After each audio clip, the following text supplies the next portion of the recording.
Market structure theory के अनुसार market 3 phases में मूव करता है। पहला अप ट्रेंड, दूसरा डाउन ट्रेंड, तीसरा साइडवेज या कंसोलिडेशन। अप ट्रेंड एक ऐसा फेज होता है जहां मार्केट कंटिन्यूअसली अपसाइड मूव करता है।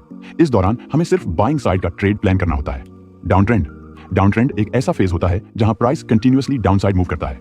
इस दौरान हमें सिर्फ सेल साइड के ट्रेड्स प्लान करने होते हैं। थर्ड फेज कंसोलिडेशन एक ऐसा फेज होता है जहां प्राइस साइडवेज यानी एक रेंज में मूव करता है। इस फेज में रिटेलर्स बहुत ज्यादा ट्रैप होते हैं, क्योंकि जब प्राइस एक रेंज में कंसोलिडेट कर रहा होता है तो प्राइस ना ज्यादा अपसाइड मूव करता है और ना ही ज्यादा डाउन साइड मूव करता है। साइडवेज मार्केट में कोई भी ट्रेड प्लान नहीं करना चाहिए, क्योंकि इस फेज में स्ट्रेटजीज के फेल होने के चांसेस बहुत हाई होते हैं। हमें ट्रेड प्लान करने के लिए सिर्फ अप ट्रेंड और डाउन ट्रेंड फेज पर फोकस करना चाहिए। Market up trend, down trend या साइडवेज मूव कर रहा है, यह पता करने के लिए हमें चार्ट पर सिंपली हाइज और लोज को देखना होता है।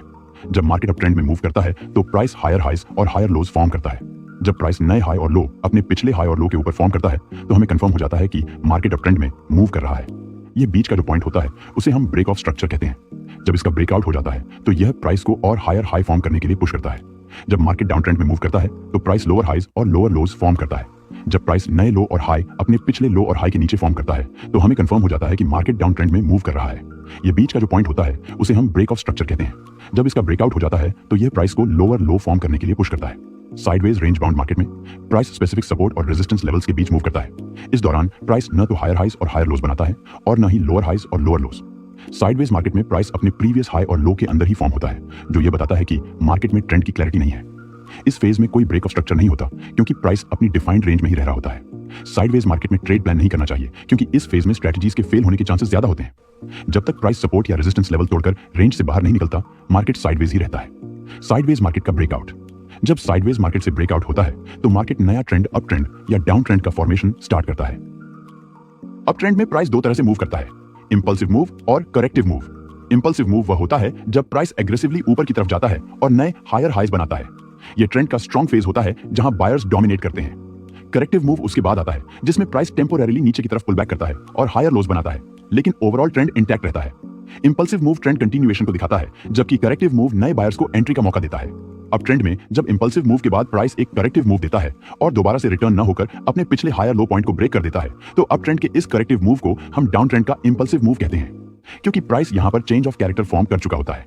इसका मतलब होता है कि अब प्राइस इस तरह से डाउन ट्रेंड का स्ट्रक्चर फॉर्म कर सकता है, यानी कि अब प्राइस लोअर हाइज और लोअर लोज का फॉर्मेशन कर सकता है। डाउन ट्रेंड में भी प्राइस दो तरह से मूव करता है, इंपल्सिव मूव और करेक्टिव मूव। इंपल्सिव मूव वह होता है जब प्राइस एग्रेसिवली नीचे की तरफ जाता है और नए लोअर लोज बनाता है। यह ट्रेंड का स्ट्रॉन्ग फेज होता है जहां सेलर्स डोमिनेट करते हैं। करेक्टिव मूव उसके बाद आता है, जिसमें प्राइस टेम्पोरेरीली ऊपर की तरफ पुल बैक करता है और लोअर हाइज बनाता है, लेकिन ओवरऑल ट्रेंड इंटैक्ट रहता है। इंपल्सिव मूव ट्रेंड कंटिन्यूएशन को दिखाता है, जबकि करेक्टिव मूव नए सेलर्स को एंट्री का मौका देता है। डाउन ट्रेंड मार्केट में भी जब प्राइस कहीं से करेक्टिव मूव देता है लेकिन दोबारा से रिवर्स नहीं होता, बल्कि अपने पिछले लोअर हाई पॉइंट को ब्रेक कर देता है, तो डाउन ट्रेंड के इस करेक्टिव मूव को हम अप ट्रेंड का इंपल्सिव मूव कहते हैं, क्योंकि प्राइस यहां पर चेंज ऑफ कैरेक्टर फॉर्म कर चुका होता है। इसका मतलब होता है कि अब ट्रेंड चेंज हो गया है और अब प्राइस हायर हाइज और हायर लोज का फॉर्मेशन कर सकता है। अब हमने ये बिल्कुल डिटेल से समझ लिया है कि मार्केट स्ट्रक्चर में प्राइस कैसे मूव करता है और किस मूवमेंट के पीछे का रीजन क्या होता है, लेकिन पिक्चर अभी बाकी है, क्योंकि अब हम समझने वाले हैं लिक्विडिटी का रियल कॉन्सेप्ट, जो मार्केट के बड़े प्लेयर्स के मूव्स को रिवील करता है। और सबसे इंटरेस्टिंग पार्ट, जब हम मार्केट स्ट्रक्चर और लिक्विडिटी को कंबाइन करेंगे तब आपको एक ऐसा सीक्रेट मिलेगा जो शायद आपने पहले कभी नहीं देखा होगा। इसलिए वीडियो को एंड तक जरूर देखें, क्योंकि यह आपकी ट्रेडिंग अप्रोच को पूरी तरह से ट्रांसफॉर्म करने वाला है और यह नॉलेज आपकी चार्ट रीडिंग में बहुत ज्यादा काम आने वाली है। आगे बढ़ने से पहले अगर आप अभी तक वीडियो को लाइक और चैनल को सब्सक्राइब नहीं किए हैं तो वीडियो को एक लाइक करके चैनल को सब्सक्राइब जरूर कर लीजिए, ताकि आपको हमेशा ऐसी ही इंफॉर्मेटिव वीडियोस मिलती रहें। चलिए अब लिक्विडिटी के बारे में बात कर लेते हैं। मार्केट में लिक्विडिटी एक ऐसी चीज है जो प्राइस को मूव करने में मेजर रोल प्ले करती है। चाहे आप अप ट्रेंड, डाउन ट्रेंड या साइडवेज मार्केट देख रहे हो, लिक्विडिटी वह फ्यूल है जो प्राइस के हर मूव के पीछे होती है। लिक्विडिटी को समझना आपको सिर्फ मार्केट के फ्लो को ही नहीं, बल्कि स्मार्ट मनी के फुटप्रिंट्स को फॉलो करने में भी मदद करेगा। अगर हम लिक्विडिटी को सिंपल लैंग्वेज में समझें तो लिक्विडिटी का मतलब है एक ऐसी जगह का होना जहां पर ज्यादा बायर्स और सेलर्स अपनी बाइंग और सेलिंग कर रहे होते हैं। जितना ज्यादा मार्केट में बायर्स और सेलर्स होंगे, मार्केट में उतनी ज्यादा लिक्विडिटी होती है और उतनी ही आसानी से एसेट्स को खरीदा या बेचा जा सकता है। तो जैसा कि इस ट्रेंडिंग मूव को आप देख सकते हैं कि यहाँ पर एक स्विंग लो बना हुआ है और यहाँ पर एक स्विंग हाई बना हुआ है, तो ये जो लो बना हुआ है इसे हम बायर्स का लेवल मान सकते हैं क्योंकि इस लो से बहुत से लोग बाइंग में इंटरेस्ट रखते हैं और ये जो हाई बना हुआ है इसे हम सेलर्स का लेवल मान सकते हैं, क्योंकि यहाँ से लोग सेलिंग करने में ज्यादा इंटरेस्ट रखते हैं, चाहे ये दोनों हाई और लो कोई सपोर्ट रेजिस्टेंस हो या सप्लाई डिमांड। तो इस चार्ट में जो लोग इस लो के ऊपर से बाइंग करते हैं वो लोग अपना स्टॉप लॉस इस लो के नीचे रख देते हैं, और जो लोग इस हाई से बाइंग करते हैं वो लोग अपना स्टॉप लॉस इस हाई के ऊपर रख देते हैं। इसलिए हम कह सकते हैं कि मार्केट में जितने भी हाई होते हैं उनके ऊपर बहुत ज्यादा लिक्विडिटी होती है और जितने भी लो होते हैं उनके नीचे बहुत ज्यादा लिक्विडिटी होती है। लेकिन हम ऐसा बिल्कुल भी नहीं कह सकते हैं कि ये बीच के जो प्राइस मूवमेंट्स होते हैं यहाँ लिक्विडिटी नहीं होती है। लिक्विडिटी यहाँ पे भी होती है, क्योंकि बहुत से लोग जो इस मूवमेंट के दौरान बीच से बाइंग करते हैं वो अपना स्टॉप लॉस इस रेंज के अंदर ही रख देते हैं। लेकिन चार्ट पे जो हाई और लो होते हैं वहां कुछ ज्यादा ही लिक्विडिटी होती है, क्योंकि ये एक सिग्निफिकेंट लेवल्स होते हैं जहां से बहुत ज्यादा लोग बाइंग या सेलिंग करना प्रेफर करते हैं। इसी तरह से अगर चार्ट में प्राइस किसी एक लेवल से मल्टीपल टाइम रिजेक्ट हुआ होता है तो इसका मतलब होता है कि इस हाई के ऊपर और इस लो के नीचे काफी ज्यादा लिक्विडिटी हो सकती है, क्योंकि जब प्राइस एक लेवल से बार बार रिजेक्ट होता है तो वहां बायर्स और सेलर्स के स्टॉप लॉस ऑर्डर्स और ब्रेकआउट ट्रेडर्स के पेंडिंग ऑर्डर्स इकट्ठा होते हैं। इस दौरान अगर डाउन ट्रेंड के दौरान प्राइस किसी एक लेवल से मल्टीपल टाइम रिजेक्ट हुआ होता है तो स्मार्ट मनी इन लेवल्स का पहले ब्रेकआउट करते हैं और सभी सेलर्स के स्टॉप लॉस ऑर्डर्स को ग्रैब करते हैं और ब्रेकआउट वाले बायर्स के पेंडिंग बाय ऑर्डर्स एक्टिवेट करते हैं। उसके बाद स्मार्ट मनी प्राइस को वापस ट्रेंड की दिशा में पुश करते हैं और आपको इन हाइज की लिक्विडिटी स्वीप होने के बाद सेल साइड का ट्रेड प्लान करना होता है। यानी कि इस सिचुएशन में आपको ब्रेकआउट के बाद कोई बेरिश रिवर्सल कंफर्मेशन देखकर सेलिंग साइड का ट्रेड प्लान करना होता है, क्योंकि ऐसे ब्रेकआउट के फेल होने की संभावना बहुत अधिक होती है। इसी तरह से अगर मार्केट में अप ट्रेंड चल रहा होता है तो स्मार्ट मनी इन लेवल्स का पहले ब्रेकडाउन कराते हैं और सभी बायर्स के स्टॉप लॉस ऑर्डर्स को ग्रैब करते हैं और ब्रेकडाउन वाले सेलर्स के पेंडिंग ऑर्डर्स एक्टिवेट करते हैं और उसके बाद स्मार्ट मनी प्राइस को यहां से ट्रेंड के साइड लेकर चले जाते हैं और आपको इन लो की लिक्विडिटी स्वीप होने के बाद बाइंग साइड का ट्रेड प्लान करना होता है। यानी कि इस सिचुएशन में आपको ब्रेकडाउन के बाद कोई बुलिश रिवर्सल कंफर्मेशन देखकर बाइंग साइड का ट्रेड प्लान करना होता है, क्योंकि ऐसे ब्रेकडाउन के फेल होने की संभावना बहुत अधिक होती है।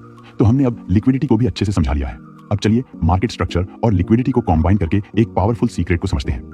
अब मान लीजिए कि प्राइस हायर हाइज और हायर लोज की फॉर्मेशन करते हुए ऊपर ट्रेंड में आता है और यहाँ पे कुछ इस तरह एक इक्वल लो बना देता है जहां से प्राइस 2 बार रिजेक्ट हुआ है। अब प्राइस इस पॉइंट से नीचे जाता है और इस इक्वल लो को तोड़कर चेंज ऑफ कैरेक्टर फॉर्म कर देता है। अब आपके पास सिर्फ 5 सेकंड का टाइम है। जल्दी से वीडियो को पॉज करके एक कमेंट में बताइए कि आप यहाँ पे बाइंग करेंगे या सेलिंग। मुझे उम्मीद है कि आप में से ज्यादातर लोग का जवाब होगा कि आप यहां से सेलिंग साइड का ट्रेड प्लान करेंगे, क्योंकि यहां चेंज ऑफ कैरेक्टर हो चुका है जो मार्केट स्ट्रक्चर में रिवर्सल का सिग्नल हो सकता है।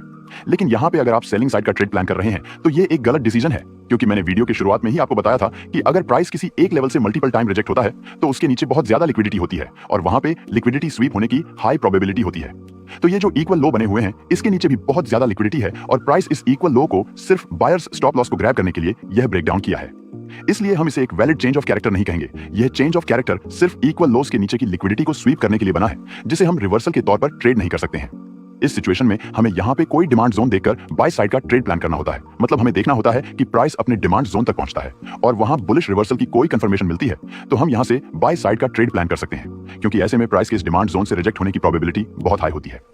फॉर एग्जाम्पल, आप इस बैंक निफ्टी के चार्ट में देख सकते हैं कि प्राइस हायर हाई और हायर लो की फॉर्मेशन करते हुए अपर ट्रेंड में मूव किया है और उसके बाद प्राइस इस लो पॉइंट से एक रिट्रेस करते हुए ऊपर चला गया है, जो कि एक इक्वल लो बन गया है। यानी कि इसके नीचे बहुत ज्यादा लिक्विडिटी कलेक्टेड है। अब देखिए, जब प्राइस इस पॉइंट से दोबारा रिट्रेस दिया है और इक्वल लो के पास आया है तो इस इक्वल लो पर प्राइस ग्रीन कैंडल्स बना दिया है, जिसकी वजह से बहुत से बायर्स यहां से बाइंग किए होंगे और वो अपना स्टॉप लॉस इस लो के नीचे रख देते हैं और इस लो के नीचे और ज्यादा लिक्विडिटी क्रिएट हो जाती है। जब इस लो के नीचे बहुत ज्यादा लिक्विडिटी क्रिएट हो जाती है तो प्राइस इस लो को ब्रेक डाउन कर देता है, जिसकी वजह से जितने भी बायर्स के स्टॉप लॉस इस लो के नीचे लगे हुए होते हैं उन सभी के स्टॉप लॉस हिट हो जाते हैं। अब बहुत से लोग यहाँ पर चेंज ऑफ कैरेक्टर समझकर सेल करने लग जाते हैं, लेकिन हमें इस चेंज ऑफ कैरेक्टर पर सेल नहीं करना है, क्योंकि जब प्राइस इक्वल लो बनाकर चेंज ऑफ कैरेक्टर करता है तो इसका मतलब होता है कि ये चेंज ऑफ कैरेक्टर सिर्फ इस इक्वल लो के नीचे की लिक्विडिटी को ग्रैब करने के लिए कराया जाता है। तो यहाँ पर भी प्राइस इक्वल लोज बनाकर चेंज ऑफ कैरेक्टर फॉर्म किया है, तो इसे भी हम एक रियल चेंज ऑफ कैरेक्टर नहीं मानेंगे। और उसके बाद आप देख सकते हैं कि इस लो के नीचे की लिक्विडिटी को ग्रैब करने के बाद प्राइस अपने इस डिमांड जोन को टैप करके ऊपर चला गया है। इस सिचुएशन में हम यहाँ पर बुलिश रिवर्सल देखकर बाइंग साइड का ट्रेड प्लान कर सकते थे। तो आपको हमेशा ध्यान देना है कि अगर प्राइस अप ट्रेंड के दौरान इक्वल लो बनाकर चेंज ऑफ कैरेक्टर फॉर्म करता है तो उस चेंज ऑफ कैरेक्टर को एक वैलिड चेंज ऑफ कैरेक्टर नहीं मानना है, क्योंकि ऐसे चेंज ऑफ कैरेक्टर सिर्फ लो के नीचे की लिक्विडिटी को ग्रैब करने के लिए फॉर्म किया जाता है। लिक्विडिटी ग्रैब होने के बाद प्राइस दोबारा से